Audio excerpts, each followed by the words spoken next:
fetico viene mal formado en algunas condiciones o y en caso de violación. Los casos son pues cuando hay abuso sexual o acceso carnal violento que ha sido confirmado pues por la ley. En caso de que el feto venga con malformación o en caso de violación. No sé, realmente no tengo muy claro si, por ejemplo, si hay una enfermedad en la gestación que se pueda detectar.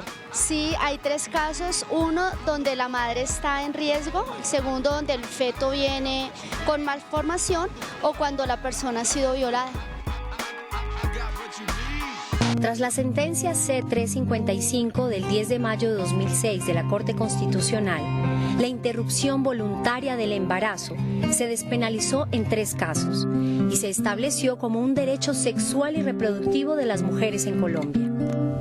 Cuando la continuación del embarazo constituya peligro para la vida o la salud de la mujer, cuando exista grave malformación del feto que haga inviable su vida, y cuando el embarazo sea resultado de una conducta debidamente denunciada, constitutiva de acceso carnal o acto sexual sin consentimiento, por inseminación artificial o transferencia de óvulos fecundados no consentidas o incesto.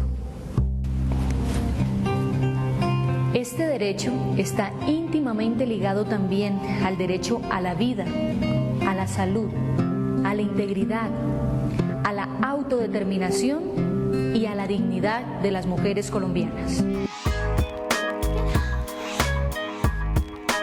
¿Qué ha pasado con la sentencia? Bueno, el país ha avanzado en su implementación, sin embargo, las barreras persisten, son muchísimas las barreras de acceso que deben enfrentar las mujeres que desean y toman la decisión de interrumpir voluntariamente su embarazo.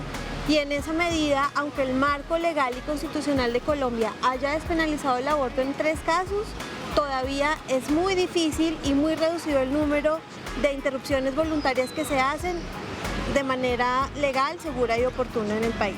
Nos sobra recordar que el Procurador General de la Nación hizo algunas afirmaciones sobre el tema de interrupción voluntaria del embarazo que no correspondían a la verdad y que por esas afirmaciones la misma Corte Constitucional tuvo que llamarle la atención y pedirle una rectificación sobre las mismas.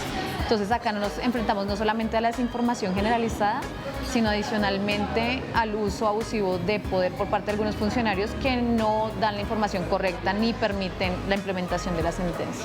Di instrucción específica a la oficina de prensa de la entidad para que publicara el comunicado con el que se satisface las órdenes impartidas en los numerales 3º y 4º de la parte resolutiva de la sentencia de tutela. Esto es, cambiar la expresión campañas masivas de promoción del aborto como derecho por campañas masivas de promoción de los derechos sexuales y reproductivos. Y eso hace que mucha gente siga percibiendo el tema de una manera desde el punto de vista moral o religioso, que definitivamente, aunque es válido, no puede servir para interponerse sobre los derechos de las mujeres. La Constitución Política de 1991 define a Colombia en su artículo 1 como un Estado social y democrático de derecho, pluriétnico y multicultural. Por esta razón debe tener una visión secular del poder político, ser autónomo de las confesiones religiosas y reconocer y garantizar los derechos civiles y políticos de la ciudadanía sin importar su creencia. En Colombia estamos en un Estado laico y esa garantía de Estado laico viene de que nuestra Constitución reconoce que nosotros somos un país pluralista, es decir, que hay cabida para la opinión de todo el mundo. Sin embargo, este mismo Estado laico prohíbe que el Estado y los representantes del Estado, que son los funcionarios públicos. Nosotros estamos a la espera de que la Corte se pronuncie en pleno en relación con esa calificación o categorización que ha dado en torno al tema del aborto como derecho fundamental. Asuman posturas personales, religiosas o no religiosas, para ejercer la función pública. Josefina llega al servicio de urgencias del hospital con su hija que está embarazada y le dice al auxiliar de enfermería que solicitan la interrupción del embarazo.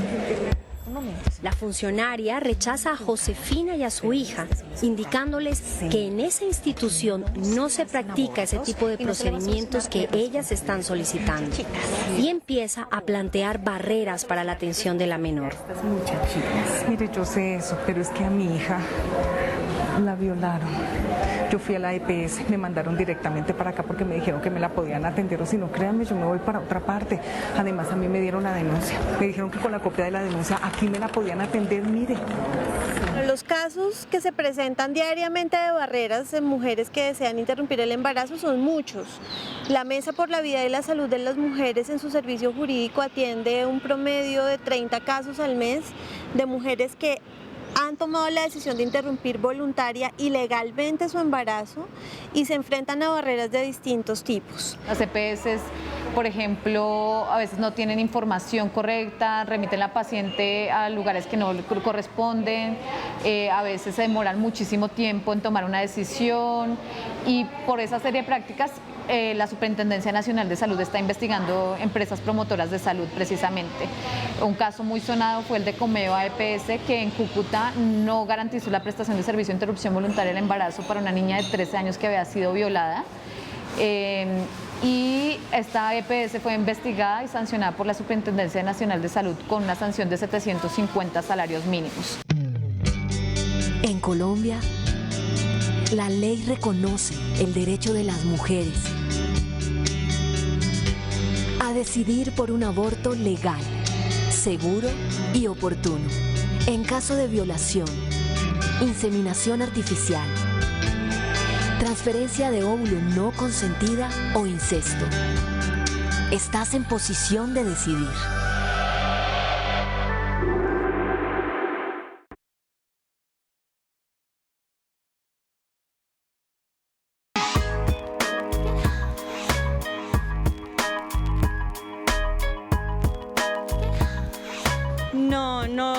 No lo conozco, me imagino que tendría primero que realizar todo el proceso para que se defina que realmente fue un abuso o un acceso carnal violento y de ahí pues realmente no tengo claridad sobre el proceso que hay que seguir. No, señora, No tengo información acaso. No, la verdad, esa parte sí no la conozco. Bueno, de pronto dentro de los casos de violación se podría asistir a medicina legal. Allá mediante un reporte médico pues se constata de que fue violación y así se puede pues buscar a la entidad de salud que nos pueda colaborar con el procedimiento. Los únicos requisitos son copia de la denuncia en los casos de violencia sexual o certificación médica en los casos de malformación y violación.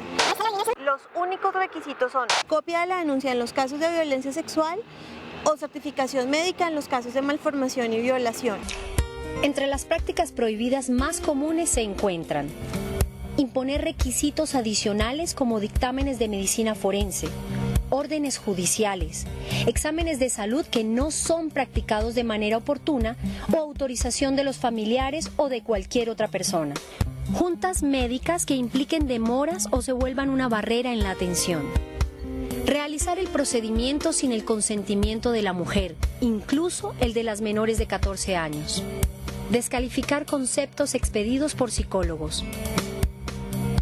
En los casos de violencia sexual, por ejemplo, todavía hay lugares donde les piden no solamente la copia de la denuncia, sino que haya fallo de un juez o que ya haya un proceso en curso o que ya se haya detenido el culpable de la violación y pues por supuesto eso es una petición que no tiene ningún sentido porque mientras todo eso pasa, pues el embarazo de la mujer avanza y ella nunca podría tener la posibilidad de acceder al servicio de interrupción voluntaria del embarazo. ¿A dónde debo acudir si se me presenta esa dificultad? Cuando una mujer se acerca a una EPS con su requisito por causal, es decir, cumple las condiciones para acceder a la interrupción voluntaria del embarazo y la EPS o IPS se niega sistemáticamente a prestarle el servicio, esa mujer puede interponer una acción de tutela para proteger su derecho fundamental a la interrupción voluntaria del embarazo. En esos casos, los jueces, verificando que exista el requisito para acceder a la causal, deberían ordenar la prestación del servicio. Por eso es muy importante que todos los jueces y juezas de Colombia conozcan el marco legal, que lo apliquen y que garanticen los derechos de las mujeres. La Superintendencia de Salud es quien tiene la obligación de vigilar que las entidades prestadoras de salud y las instituciones prestadoras de servicios de salud cumplan con lo establecido en la ley. Y además hay otras instancias, dijéramos, como de control o de garantía de derechos. En el caso de Bogotá, la Secretaría de Salud, pero pues en los casos de otras ciudades y municipios, las Secretarías de Salud departamentales o municipales tienen la obligación de vigilar y garantizar que las mujeres tengan acceso a estos servicios, y otras instancias como las personerías o la Defensoría del Pueblo, que son instancias y entidades responsables de garantizar el acceso a la protección y garantía de los derechos humanos. En Colombia, la ley reconoce el derecho de las mujeres a decidir por un aborto legal, seguro y oportuno. Cuando exista grave malformación del feto que haga inviable su vida, estás en posición de decidir.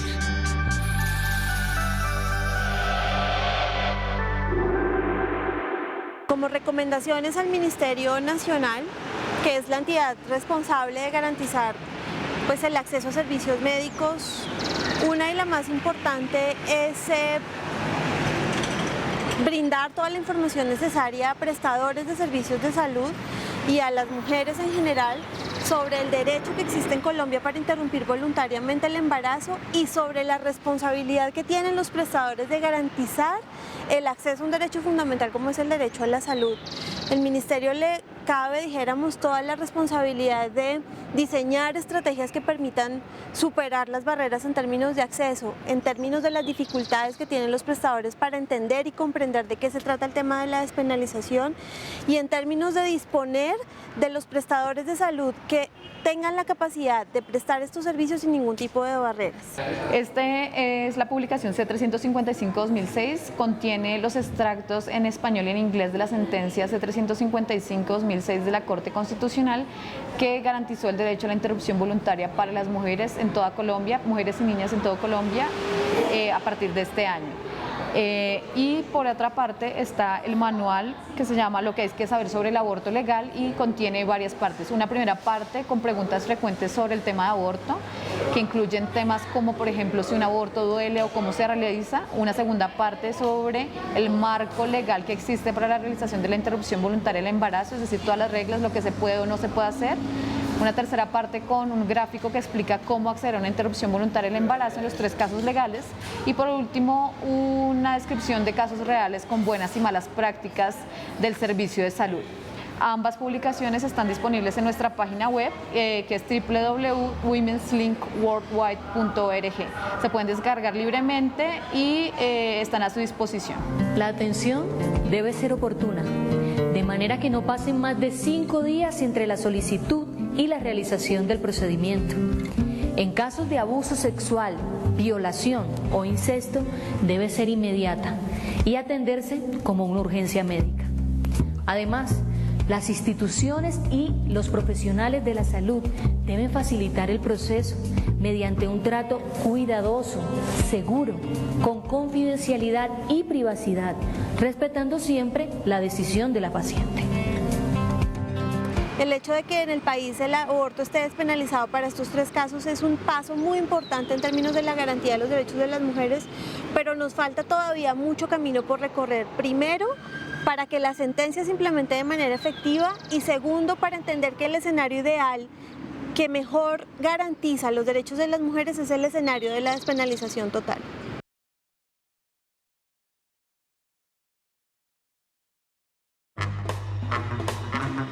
Según la Organización Mundial de la Salud, alrededor de 4.200.000 mujeres por año interrumpen voluntariamente su embarazo en América Latina y el Caribe en condiciones de riesgo y de manera clandestina. Las realidades más apremiantes se viven en Chile, Nicaragua, El Salvador, Honduras y República Dominicana, donde interrumpir voluntariamente el embarazo se prohíbe en cualquier circunstancia. Y a la ciudadanía en general, el llamado es a que entendamos que los derechos de las mujeres también son derechos fundamentales. El hecho de que la despenalización del aborto sea una realidad en Colombia no significa que todas las mujeres van a salir a abortar, porque finalmente, si usted es una mujer, o si usted conoce una mujer, o si usted tiene cerca una mujer que la violaron, y ella de manera libre y autónoma toma la decisión de continuar con su embarazo, pues la ley por supuesto debe permitirle llevar a término esa decisión. Nadie la puede obligar a interrumpirlo, pero si hay una mujer que fue violada, que no quiere continuar con ese embarazo, de ninguna manera y bajo ninguna circunstancia, ningún orden legal ni ninguna postura moral debe obligarla a que lleve a término ese embarazo. Hay una cosa que sí me gustaría decir y que creo que conecta con lo que tú decías, con el tema de que no todas las mujeres saben, y creo que esta oportunidad que el Distrito Capital esté dando información como completa sobre el tema es importante. Yo aprovecharía esta oportunidad para decirle a todas las mujeres que se enteren de cuáles son sus derechos, que digamos vean la publicación si quieren, se enteren cómo acceder a este servicio de interrupción voluntaria del embarazo, y si llegan a conocer un caso donde el personal de salud, un funcionario público o el mismo Estado se está comportando en contra de ese marco legal, denuncien la situación. Es muy importante denunciar porque este no es un favor que nos está haciendo el Estado, esto es un derecho que tenemos todas las colombianas, tanto adultas como niñas y adolescentes, a interrumpir nuestro embarazo en las 3 causales legales, y por eso es muy importante informarnos y denunciar cuando existen situaciones ilegales o inconstitucionales. El mensaje más importante es que cuando el embarazo está despenalizado, lo que hacemos es abrir una posibilidad para que las mujeres tengan una vida digna, el ejercicio pleno de la salud de manera segura, tranquila, libre, que la despenalización del embarazo no es una puerta abierta a utilizar el embarazo como un método anticonceptivo, ni mucho menos, sino básicamente un escenario donde aquellas mujeres que bajo un embarazo no deseado toman la decisión de no tenerlo lo puedan hacer, y aquellas que sí lo quieren hacer puedan llevar a término esa decisión. Y que básicamente bajo ninguna circunstancia nadie puede entender ni saber cuáles son las afectaciones que implica para una mujer un embarazo no deseado, más allá que ella misma. Que nuestra manera de entender el mundo particular no es la norma ni es la manera que debe tener el mundo entero de entender y percibir la realidad, y que un país democrático y que una sociedad democrática que reconoce y garantiza los derechos de los ciudadanos también es capaz de reconocer la autonomía y la libertad de sus mujeres. Así que ese es el llamado a la ciudadanía en general.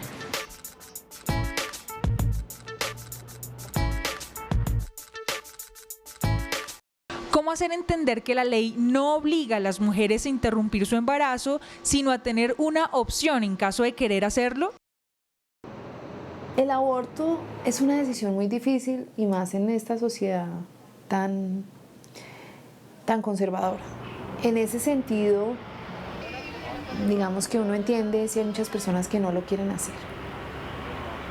Y en ese sentido también sería raro que las personas entendieran que la ley las obliga a hacerlo. De hecho, las restricciones que hay, pues son restricciones, o sea, las autorizaciones que hay son autorizaciones muy pequeñas, porque son malformaciones que impidan que el feto sea viable. ¿Y cómo lo interpretan los médicos?